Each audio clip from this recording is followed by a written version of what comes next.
तो आइए बात करते हैं कि रात को आपको लेट एक्सरसाइज क्यों नहीं करनी चाहिए। देखिए आजकल 24 आवर जिम आ गए हैं, हर जगह सिस्टम चेंज हो गया है।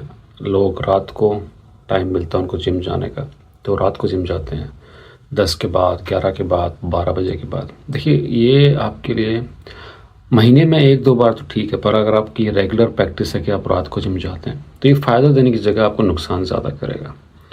देखिए जब आपको सोने का टाइम है, आप बॉडी को जिम में लेके जा रहे हैं, आप बहुत मेहनत कर रहे हैं, कोशिश कर रहे हैं, और उससे क्या हो रहा है कि बॉडी एक्टिवेट हो जाती है।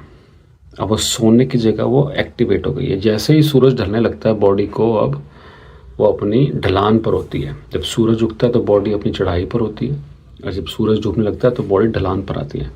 और जैसी बॉडी ढलान पे आने लगी, अब उसको क्यों ढलान पे आ रही है? क्योंकि उसे सोना है। पर उस टाइम आप जिम जाते हैं, आप एक्सरसाइज करते हैं रात को, तो उसको आपने एक्टिवेट कर दिया सोने की जगह, और जैसे वो एक्टिवेट हुई तो वो सो नहीं पाएगी अब। पर सबसे बड़ी बात क्या है कि आप जिम जा क्यों रहे हैं? आप जिम जा रहे हैं बॉडी बनाने के लिए। बॉडी कैसे बनती है? जब भी आप वेट उठाते हैं तो मसल टूट जाते हैं, टूट गए वो दोबारा जुड़ते हैं, तो वो दोबारा जुड़ते हैं स्ट्रांग होकर।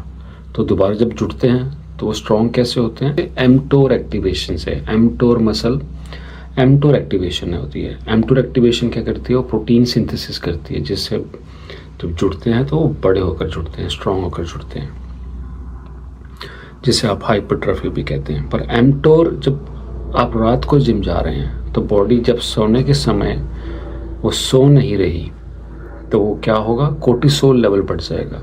स्ट्रेस में है वो, क्योंकि उसे सोना चाहती है पर वो सो नहीं रही, तो वो स्ट्रेस लेवल बढ़ गया उसका। और जैसे ही स्ट्रेस लेवल बढ़ा है बॉडी का, तो बॉडी में एक पाथवे स्टार्ट हो जाता है जिसे कहते हैं FOXO1, FOXO1। आप इसके बारे में रिसर्च करें तो FOXO1 पाथवे एक्टिवेट होता है। वो क्या करता है? वो आपकी एमटोर को स्टॉप कर देता है, स्लो कर देता है। एमटोर एक्टिवेशन या एमटोर को इनहिबिट करता है। तो जिससे क्या होगा कि जो मसल बनना था, एमटोर जो प्रोटीन सिंथेसिस करता है वो नहीं कर पाएगा, क्योंकि अब कोर्टिसोल ने FOXO1 पाथवे एक्टिवेट कर दिया है। पहली चीज़ ये होगी, तो आपके मसल्स प्रोटीन सिंथेसिस नहीं होगा तो मसल स्ट्रॉन्ग नहीं होंगे, तो क्या फ़ायदा रात को जिम जाने का?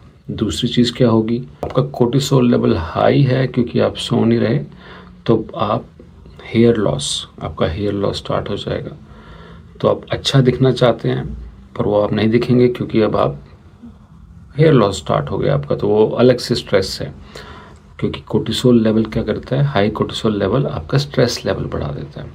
तो आपका हेयर लॉस स्टार्ट हो गया और आप गंजे होने लग गए, तो लुक्स भी ख़राब हुई आपकी और ना आपने बॉडी बनाई। तो जिम जाना चाहते हैं तो कोशिश करें सुबह जाएं, जल्दी उठें, जल्दी सोएं, जल्दी उठें, अपनी 8 घंटे की नींद पूरी करें और सुबह उठकर जिम जाएं। पर अगर कभी कभी नहीं जा पा रहे तो आप महीने में 1-2 बार रात को चलेगा। पर अगर आप रात को हर रोज़ रात को जा रहे हैं तो वो आपको फ़ायदा नहीं करेगा, बहुत नुकसान करेगा आपको। कि हार्ट की रिदम है, कोर्टिसोल लेवल हाई बढ़ने से और रात को स्ट्रेस ज़्यादा करने से आपकी जो हार्ट की रिदम है वो ख़राब हो जाती है, जिससे वो आपके जो कार्डियक मसल्स हैं वो कॉन्ट्रैक्ट और एक्सपैंड करते हैं। वो कॉन्ट्रैक्ट और एक्सपैंड प्रॉपरली नहीं कर पाते, तो जिसकी वजह से हार्ट की प्रॉब्लम्स भी स्टार्ट हो जाती हैं। तो आप नहीं चाहते कि आपको हार्ट की प्रॉब्लम्स हों, तो रात को जिम जाना किसी भी हाल में किसी के लिए भी फ़ायदेमंद नहीं है। ना आप प्रॉपर डाइट कर पाएंगे और ना ही आप एमटोर एक्टिवेशन कर पाएंगे, और ऊपर से आप अपने बाल भी लूज़ करने लग जाएंगे, और हार्ट की हेल्थ आप बहुत नुकसान कर लेंगे। तो ध्यान रखें, सोने के समय सो जाएं, और जिम जाने का सबसे बेस्ट दिन में है टाइम, रात को लेट नाइट तो बिल्कुल भी नहीं है। धन्यवाद।